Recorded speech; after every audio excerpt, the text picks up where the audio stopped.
15 August 1947 रोजी आपला भारत देश इंग्रजांच्या गुलामीतून मुक्त झाला. पण आपण लोक अजूनही एका गुलामीत अडकून पडलो आहोत, ती म्हणजे वैचारिक गुलामी. यावर मात करूया, विचारवंतांचे मौलिक विचार घेऊन पुढे जाऊया. शत्रूला संपवण्यासाठी काहीच हिंमत लागत नाही. खरी हिंमत लागते ती शत्रुत्व संपवण्यासाठी. जर आपण स्वतःला, स्वतःच्या भावनांना नीट समजू ओळखू शकलो तर इतरांच्याही भावना समजणं खूप सोपं जातं. समोरच्या व्यक्तीकडून अपेक्षा ठेवा, पण ती अपेक्षा पूर्ण होईल ही मात्र अपेक्षा ठेवू नका.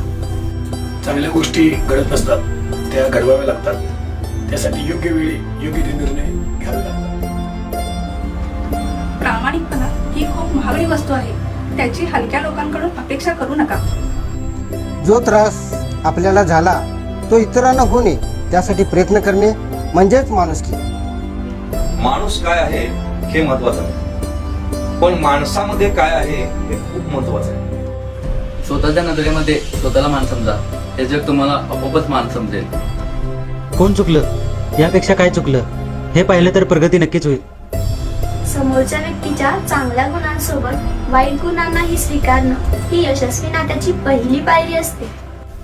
इतर लोक आपल्याबद्दल काय विचार करतात यापेक्षा आपण स्वतःबद्दल काय आणि कसा विचार करतो यावर खूप गोष्टी अवलंबून असतात. देव माणसात दिसायला लागला की समजावं आयुष्य सार्थकी लागत आहे, आणि तेव्हाच खरं जगणं कळू लागतं. आयुष्यात काही शिकायचं असेल तर कठीण परिस्थितीत शांत राहायला शिका. आनंदी राहा, सुखी राहा. पराभवाने माणूस संपत नाही, प्रयत्न सोडतो तेव्हा तो संपतो. भारत हा विविधतेमध्ये एकता आणणारा देश आहे, आणि सर्वात महत्वाचं इथं सर्वच जण आपला वेगळेपणा खूप सुंदर पद्धतीने जपत आहे, आणि ते कोणाचीही भावना न दुखावता प्रत्येकाच्या मनामध्ये ती रुजवत देखील आहे. आणि म्हणूनच माझा भारत खूप महान देश आहे. जर हे सर्व विचार आपण आपल्यात रुजवण्याचा प्रयत्न केला तर बदल होण्यास नक्कीच सुरुवात होईल. असं म्हणतात, स्वतः बदला देश बदलेल.